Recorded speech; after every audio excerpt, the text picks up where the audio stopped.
Jason Caperilla, and it is a Mad Cat or Timberwolf, depending upon which clan you go with. It's from MechWarrior, the video game, and also tabletop strategy game.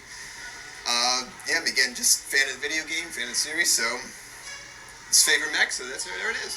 I love what you've done with this. It's all very smooth looking. I think it turned out really great. So if you want to take us through kind of where you first started building and kind of how it went from there? Yeah, for this one, kind of just taking the one of the iconic, like the missile pods on the top, starting with that, and then the whole scale, the whole build just came from that. Once that was developed, then everything came through.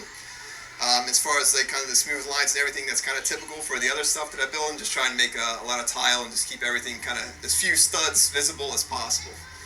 Sure. What's the structure like with this to kind of make sure it can stand up and everything, and how does that work? Most of this structure, as far as the joints and everything like that, are tectic, like the axle bars coming through, 2 of them each for like a lot of the leg joints. The whole thing was originally designed through in LDD, then bought the bricks, but because there's no apply physics button in there, a lot of that pretty much had to be redone afterwards once all that pieces were ordered and things like that. So.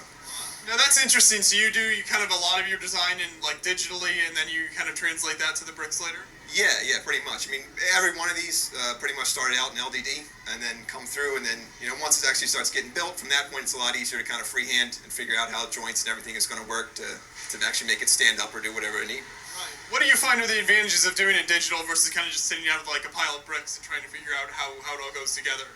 The one thing, well, I guess through ordering bricks and then changing things later, I am getting like a growing collection now of stuff to stockpile. But mainly for LDD, it's good because you can order pretty much exactly what you need. You know what you need ahead of time, things like that.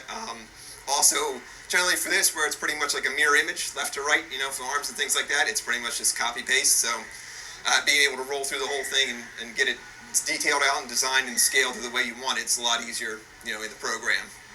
Now, I know there have been a lot of talented Lego mech builders over the years. Are there any that you follow that kind of were inspiration for this at all as you looked at their stuff? I mean, I guess no one really in particular. I mean, definitely a lot of things that I've seen so far that are really awesome looking. I mean, there was definitely some, honestly, years ago, again, down at Brick Fair, Virginia. Honestly, I'm not sure his name off the top of my head, but a lot of the good Gundam models that he had. Okay. But they're really interesting. But this one, I hadn't seen too many from MechWarrior, so this is the first, I think.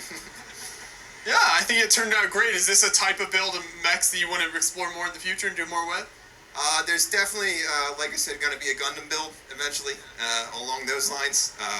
Maybe some more from this one, but like I said, I kind of jump around as far as, whatever strikes my fancy at the time for something to build, so we'll see. Yeah, well, thank you. Appreciate you taking us through the build. Thank you. No problem. Thanks.